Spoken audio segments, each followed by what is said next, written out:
नमस्कार साथियों, राम राम सभी को। जय माता जी की, खमा गणी। साथियों, आज शुरू करते हैं हम नवीनतम समसामयिकी की कक्षा और इससे जुड़े हुए जितने भी है ना करंट अफेयर से जुड़े हुए जितने भी प्रश्न होते हैं उनके बारे में हम डिस्कस करते हैं और उनसे संबंधित जितने भी फैक्ट होते हैं उनके बारे में विस्तार से हम क्या करते हैं, अध्ययन करते हैं। मित्रों, अब अपन बात करेंगे आज अपने यानी महत्वपूर्ण प्रश्नोत्तरों की। लगातार आप लोग जुड़े रहिए, पूरी कक्षा को जरूर देखिएगा और आपको पसंद आती है तो आप लाइक करना, शेयर करना, कमेंट करना, वो आपकी सारी प्रक्रिया आप जानते हो। तो शुरू करते हैं साथियों। सबसे पहले एक नंबर पहला प्रश्न, हाल ही में विश्व कछुआ दिवस कब मनाया गया है? तो पहले प्रश्न का आपका उत्तर होगा मित्रों 3 नंबर विकल्प हमारा उत्तर है कि हाल ही में विश्व कछुआ दिवस कब मनाया गया है। तो आपका उत्तर होगा 23 मई को। कब? 23 मई को मनाया गया है। अब बात आती है विश्व कछुआ दिवस की। तो मित्रों एक बात जरूर याद कर लेना, है ना, 23 मई को ये मनाया जाता है और कछुओं के प्राकृतिक आवास में, है ना, आवास के प्रति लोगों की जागरूकता, यानी उनको किसी प्रकार की तकलीफ न हो। मैंने आपको बताया ना, जैव विविधता का ये भी है ना, जीव भी क्या एक प्रकार से अंश होते हैं, ठीक है। इनका भी संरक्षण करना हमारा मानव का धर्म है, ठीक है। तो ये बात हुई। अब इम्पोर्टेंट डे वाली बात है तो बहुत महत्वपूर्ण है। आज मैं आपको पुनः सारे ही बता देता हूँ, है ना, महीने के। सबसे पहले हमने 1 मई को पढ़ा श्रमिक दिवस, गुजरात दिवस, महाराष्ट्र दिवस। उसके बाद 2 मई को वर्ल्ड ट्यूना डे, 3 मई को वर्ल्ड प्रेस ट्यूना डे, 4 मई को देखो इस प्रकार याद हो गए हैं अब, है ना। 4 मई की बात करेंगे अग्निशमन दिवस, 5 मई को वर्ल्ड अस्थमा डे, 6 मई को 6 मई को तो एथलेटिक नहीं है, 7 मई को वर्ल्ड एथलेटिक डे, 8 मई को वर्ल्ड रेड क्रॉस डे व थैलेसीमिया डे। अगर बात करें 9 मई को तो विश्व प्रवासी पक्षी दिवस। अगर बात करें 10 मई को तो मदर्स डे। बात करें 11 मई को तो राष्ट्रीय टेक्नोलॉजी एवं प्रौद्योगिकी दिवस। अगर बात करें अपन 12 मई को तो अंतर्राष्ट्रीय नर्स दिवस, 15 मई को अंतर्राष्ट्रीय परिवार दिवस, 16 मई को इंटरनेशनल डे ऑफ लाइट, 17 मई को विश्व दूरसंचार दिवस, 18 अंतर्राष्ट्रीय संग्रहालय दिवस और 20 विश्व मधुमक्खी दिवस, 21 अंतर्राष्ट्रीय चाय दिवस, है ना। और उसी अंतर्राष्ट्रीय चाय दिवस के दिन हमने एक बात और की थी और वो क्या थी भाई? आतंकवादी विरोध दिवस। और 22वां अंतर्राष्ट्रीय जैव विविधता दिवस और 23वां विश्व कछुआ दिवस। ये थे हमारे दिवस जो कल ही ये अंतर्राष्ट्रीय विश्व कछुआ दिवस मनाया गया है। तो कहने का मतलब ये आपको इंपॉर्टेंट डे से संबंधित जितने भी प्रश्न आते हैं इस महीने के आपको याद हो गए हैं। अब बात अपन करते हैं अगले प्रश्न की। अगला प्रश्न है कि हाल ही में किस राज्य ने सबको रोजगार योजना की शुरुआत की है? साथियों, सबको रोजगार योजना की शुरुआत करने वाला राज्य है मध्य प्रदेश। कौन सा है? मध्य प्रदेश। हाल ही में आप लोगों को पता है कोविड की वजह से बहुत ज़्यादा क्या आ रही है, दिक्कत आ रही है ना। हर प्रकार की जो फैक्ट्री उद्योग वगैरह पहले बंद हो गए थे तो मजदूर इधर उधर जाने लगे, अब भी दिक्कत है ये, ठीक है। तो इस वजह से अब क्या हुआ है, ये ध्यान रखने वाली बात है कि प्रवासी जो मजदूर होते हैं उनको सबसे ज़्यादा तकलीफ हो रही है। तो प्रवासी जो मजदूर है इनको ध्यान में रखते हुए ये सबको रोजगार योजना की शुरुआत किसने की है? मध्य प्रदेश सरकार ने की है। अब मध्य प्रदेश सरकार ने की है तो मध्य प्रदेश के बारे में आप खूब सारी बातें पहले से भी जानते होंगे। मध्य प्रदेश की राजधानी कौन सी है साथियों? भोपाल है। कौन सी राजधानी है? भोपाल है। और ये भी हम बात खूब सारी कर चुके हैं। यहाँ के मुख्यमंत्री शिवराज सिंह चौहान है। यहाँ के गवर्नर कौन है? लालजी दास टंडन, हमने बात की है। मुख्य न्यायाधीश और बता देता हूँ आपको, ए के मित्तल। लोकसभा की सीटें आप सब लोग जानते हो 29 हमने बात की थी, है ना। 29 में केवल एक सीट है कांग्रेस के पास है, नकुल नाथ वाली, है ना। और बाकी सारी सीटें बीजेपी के पास है। और राज्यसभा की कुल कितनी सीटें? 11। विधानसभा की यानी लेजिस्लेटिव असेंबली की जो सीटें हैं वो 200 कितनी है? 30 है ना। तो ये महत्वपूर्ण जानकारियाँ मैंने आप लोगों को बताई है, ठीक है साथियों। अब बात करते हैं अपन लोग इन्हीं से संबंधित और महत्वपूर्ण तथ्य की। एक मैं आपको मध्य प्रदेश से जुड़ी एक नई योजना और बताता हूँ। हालांकि खूब सारी योजना आपने पहले से भी पढ़ रखी है, जैसे, है ना, जीवन शक्ति योजना जैसी खूब सारी योजना है। FIR आपके द्वार योजना, उसमें एक योजना और जोड़ देना आप, चरण पादुका योजना। चरण पादुका योजना, ठीक है। ये योजना महत्वपूर्ण है, ये भी मध्य प्रदेश सरकार ने शुरू कर रखी है। तो ये एक और महत्वपूर्ण योजना जो आप लोगों के हत्थे चढ़ी है, आपको याद होगी साथियों। अब बढ़ते हैं आगे अगले प्रश्न पर। इस प्रश्न का उत्तर सबको रोजगार, है ना, किसने शुरू किया? ये तो आप समझ गए होंगे, मध्य प्रदेश ने। अब प्रश्न नंबर अपने 3 की ओर बढ़ते हैं। तीसरा प्रश्न हमारा हमें क्या कह रहा है कि हाल ही में कौन सा देश दुनिया में PPE किट का दूसरा सबसे बड़ा निर्माता देश बन गया? मतलब बात यह है कि कौन सा देश है जो पीपी किट बनाने में 2 नंबर पर आगे है, दूसरा सबसे 2 नंबर पर। तो मित्रों पहली बात तो पहले नंबर पर कौन है? चीन है, ठीक है, 1 नंबर पर पीपी किट बनाने वाला। 2 नंबर पर हमारा है भारत। तो इस प्रश्न का उत्तर क्या होगा? भारत होगा। इस प्रश्न का उत्तर क्या होगा? भारत होगा। अब बात करते हैं साथियों किसकी? अब ये भी बात हमें करनी जरूरी है कि 1 नंबर तो ये हो गया चाइना, है ना, और 2 नंबर पर हमारा भारत। अब ये पीपी किट क्या है? तो मित्रों पीपी किट की बात करें तो है ना, इसकी अगर फुल फॉर्म की अगर अपन बात करें पीपीई की, तो पी का पर्सनल हो गया प्रोटेक्टिव, है ना, पी और फिर इक्विपमेंट, पर्सनल प्रोटेक्टिव इक्विपमेंट। अगर इसके हिंदी में अगर अपन ट्रांसलेशन करें तो हो जाएगा व्यक्तिगत सुरक्षा परिधान, ठीक है, यानी खुद अपना नियंत्रण करने वाले कपड़े, ठीक है। तो ये पीपी किट बनाने वाले दूसरा देश बन गया भारत। मित्रों कोविड-19 जब शुरू हुआ था हमारे यहाँ 5-4 मामले आए थे, तब भारत के पास बिल्कुल नगण्य से, है ना, 1000-1200 ही पीपी किट थे। लेकिन उसके बाद इसकी जरूरत आवश्यकता महसूस हुई और अच्छा कार्य, है ना, कर दिखाया भारत सरकार ने। लेकिन अब देखो इतना बदलाव आ गया है कि अब प्रतिदिन का मतलब आप समझ गए होंगे, है ना, प्रतिदिन 2 लाख पीपी किट तैयार हो जाते हैं। कितने? 2 लाख। तो एक बहुत बड़ी ये क्या है? उपलब्धि है, ठीक है मित्रों। तो ये आप लोग ध्यान रखोगे। अब बात आती है 1 नंबर पर कौन है? चीन है। चीन को सब लोग जानते होंगे ना, चाइना, राजधानी बीजिंग, राष्ट्रपति शी जिनपिंग, ठीक है। अब अपन बात करते हैं अगले एक और महत्वपूर्ण बिंदु की। चीन और भारत के बीच में एक एक्सरसाइज होता है मित्रों, उसका नाम आपको बता देता हूँ, है ना, हैंड एंड हैंड, ठीक है, हैंड एंड हैंड एक्सरसाइज होता है, हैंड एंड हैंड, ठीक है।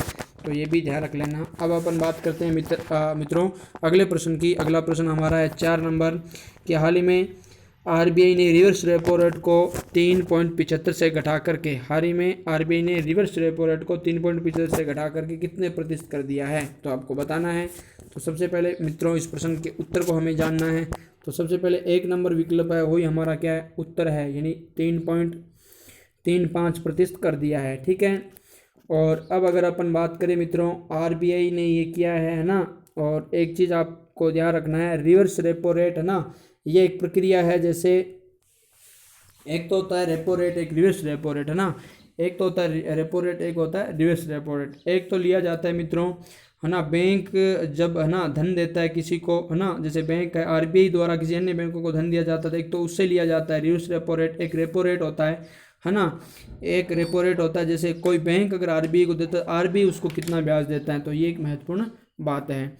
तो अब ये भी अच्छी बात है। अब अपन इससे भी आगे और निकलते हैं, यानी अपने अगले प्रश्न पर बढ़ते हैं, अगले प्रश्न की ओर। तो अगला प्रश्न, आरबीआई के बारे में तो खूब सारी बातें आपको मैं पहले से भी बता चुका हूँ, ठीक है। आरबीआई की स्थापना से संबंधित कई फैक्ट हम लगातार पढ़ रहे हैं। जैसे 1 अप्रैल 1935 को स्थापना हुई मुंबई महाराष्ट्र में। शक्तिकांत दास इसके क्या है? गवर्नर है, ठीक है। तो अब अगला प्रश्न पांचवा प्रश्न क्या है कि हाल ही में जारी काउंटर पॉइंट की रिसर्च के अनुसार भारत में फोन बेचने के मामले में कौन सी कंपनी पहले स्थान पर है? यहाँ थोड़ी सी ये, है ना, ज़्यादा प्रिंट हो गई है। तो फोन बेचने के मामले में कौन सी कंपनी पहले स्थान पर है? तो आपको इस कंपनी का क्या बताना है? नाम बताना है, ठीक है, कौन सी कंपनी पहले स्थान पर है। अब अपन कंपनी की बात कर रहे हैं तो हमें जानना चाहिए इनमें से कौन सी कंपनी है जो पहले स्थान पर है, जियो, सैमसंग, वीवो या एमआई। साथियों अगर इसमें हम बात करें तो फ़ोन बेचने के मामले में यहाँ, है ना, जारी काउंटर पॉइंट के रिसर्च के अनुसार सैमसंग 1 नंबर पर बन गई है। कौन सी? सैमसंग, ठीक है। तो ये भी आप लोगों को ध्यान देना है। अब देखिएगा अपन बात करते हैं एक और महत्वपूर्ण सैमसंग के बारे में। तो सैमसंग के बारे में आप लोग क्या जानते हो? ये किस देश की कंपनी है ये भी आपको जानना चाहिए। साउथ कोरिया की है। किसकी है? साउथ कोरिया की, है ना। और साउथ कोरिया की आप ये भी जानते होंगे कैपिटल कौन सी है? सियाल है। करेंसी कौन सी है ना। साउथ कोरिया की करेंसी की बात करें तो south Korean von, south Korean von. और एक चीज़ मैं और बता देता हूँ, साउथ कोरिया से संबंधित एक बहुत अच्छा सा प्रश्न आता है। ये सैमसंग कंपनी किस देश की है? साउथ कोरिया की है ना। और इनसे संबंधित एक अच्छा सा प्रश्न आता है, वो ये है कि हाल ही में 5G नेटवर्क लॉन्च करने वाला देश, प्रथम देश कौन सा बन गया है? तो ये बन गया है भाई 5G नेटवर्क लॉन्च करने वाला क्या बन गया? देश बन गया है। तो ध्यान रखना उत्तर कोरिया और दक्षिण कोरिया के मध्य की एक जो रेखा है 38 है ना, वो भी आप याद रखना, 38 डिग्री चैनल उसे कहा जाता है, तो उनके मध्य है। तो कुछ महत्वपूर्ण फैक्ट थे तो जो मैंने आप लोगों को बताया है। सैमसंग ने 2018 में यूपी में विश्व की सबसे बड़ी मोबाइल कंपनी की क्या की थी, स्थापना की थी। और इसी की ना ये तथ्य इम्पोर्टेंट इसलिए है कि इसी का उद्घाटन करने के लिए है ना राष्ट्रपति आए थे, किसके, दक्षिण कोरिया के, है ना, क्योंकि ये दक्षिण कोरिया के ही कंपनी है। तो राष्ट्रपति आए थे, उन्होंने उद्घाटन किया था, जिनका नाम था मून जे इन। क्या नाम था, मून जे इन, ठीक है। और इधर अपने भारत के प्रधानमंत्री पीएम मोदी, इन दोनों ने मिलकर इसका क्या किया था, उद्घाटन किया था, किसका, सैमसंग का। तो ये संबंधित जितने भी फैक्ट होते थे मैंने आप लोगों को बताए साथियों। आगे बढ़ते हैं प्रश्न नंबर किसकी ओर, 6 की ओर। हाल ही में वर्ल्ड बैंक ने कितने विकासशील देशों, हाल ही में वर्ल्ड बैंक ने कितने विकासशील देशों को 160 अरब डॉलर की मदद देने की घोषणा की है। तो हमें ये भी बताना है कि इनमें कितने विकासशील देशों को 160 डॉलर की मदद देने की घोषणा की है। तो मित्रों इस प्रश्न का उत्तर बड़ा ही सरल है, 100 देशों को। और सारे के सारे देश क्या है, विकासशील है।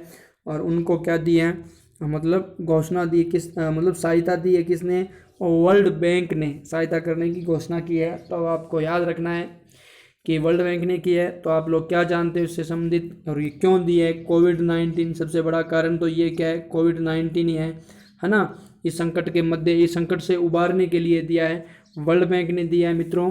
तो वर्ल्ड बैंक की जो स्थापना होती है 1944 हमने पढ़ रखा है। हेड क्वार्टर इसका, है ना, WD मतलब वाशिंगटन DC है। तो याद रखना। अगर अध्यक्ष की बात करें, बहुत महत्वपूर्ण है, प्रश्न आ सकता है, डेविस मालपस, डेविस मालपस इसके क्या है, अध्यक्ष है। डेविस मालपस इसके क्या है, अध्यक्ष है। अब अपन डेविड है, ध्यान रखना, डेविड, थोड़ा ध्यान रखना भी, डेविड मालपस इसके क्या है, अध्यक्ष है। अब अगर अपन बात करें, ये 13वें नंबर के अध्यक्ष है। ये तथ्य तो आपको याद ही हो जाएगा। तो हाल ही में वर्ल्ड बैंक ने 100 विकासशील देशों को 160 अरब डॉलर की मदद देने की घोषणा की है। अब अगले प्रश्न यानी 7वां प्रश्न कि हाल ही में किसने ऑर्डर मी नामक ऐप लॉन्च किया है, यानी किसने किया है ये ऑर्डर मी नामक ऐप, हाल ही में किसने ऑर्डर मी नामक ऐप लॉन्च किया है मित्रों, टाटा, रिलायंस, पतंजलि या इनमें से कोई नहीं। तो साथियों ये उत्तर हमारा यानी 3 नंबर सही होगा, पतंजलि। और पतंजलि ने ऐसा काम किया है, आप सब लोग जानते होंगे पतंजलि है ना हमारे स्वदेशी निर्माता एक क्या है, इकाई है, स्वदेशी उत्पाद निर्माता, हर प्रकार के उत्पाद प्रोडक्ट्स है वो क्या करती है, उत्पादन करती है। अब अपन बात करेंगे एक चीज़ ये पतंजलि के बारे में। तो पतंजलि के बारे में आप खूब सारी बातें पहले से ही जानते होंगे, है ना। पतंजलि के बारे में आप कई प्रकार की चीज़ें जानते होंगे, जैसे पतंजलि की जो स्थापना वो कब हुई, 2006 में। कब हुई, 2006 में। अब ये करने वाला आदमी कौन था, ये भी आपको याद रखना है।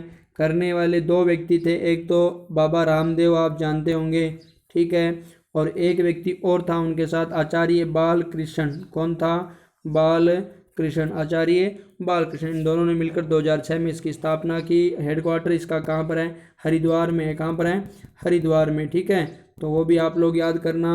और अगर एक तथ्य मैं आपको और महत्वपूर्ण बता ही देना चाहता हूँ कि अपन अब जो बात कर रहे हैं ऑर्डर मी नामक ऐप लॉन्च की, तो कहने का मतलब ये एक ऐसी है ना, एक ऐसी स्कीम है, इसके माध्यम से जो भी है ना अगर किसी को कुछ मंगाना है तो इस ऐप के माध्यम से कुछ भी है ना वो अपने होम डिलीवरी के रूप में घर पर मंगा सकता है। देसी उत्पाद है और स्वदेशी को अब महत्व दिया गया है, तो अच्छी बात है। आपको पता होगा, आपने देखा होगा, टिकटॉक नामक जो ऐप था वो किसका था, चाइना का। मैं उसका सदैव उससे ही क्या था, विरोधी, और अभी भी है ना उसके इतने लोग विरोधी हो गए, इतने देशभक्त खड़े हो गए कि अब टिकटॉक की जो रेटिंग है वो काफ़ी नीचे गिर चुकी है ना।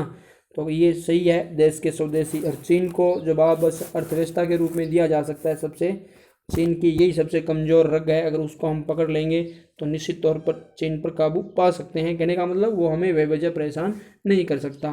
तो अब अपन बात करेंगे मित्रों, 7वां प्रश्न हमारा कंप्लीट हुआ। 8वें प्रश्न की ओर चलते हैं कि हाल ही में भारतीय सेना में टूर ऑफ ड्यूटी नामक प्रस्ताव आया है, इसमें आम व्यक्ति कितने साल तक सेना में रह सकते हैं, तो ये भी देखिएगा, है ना।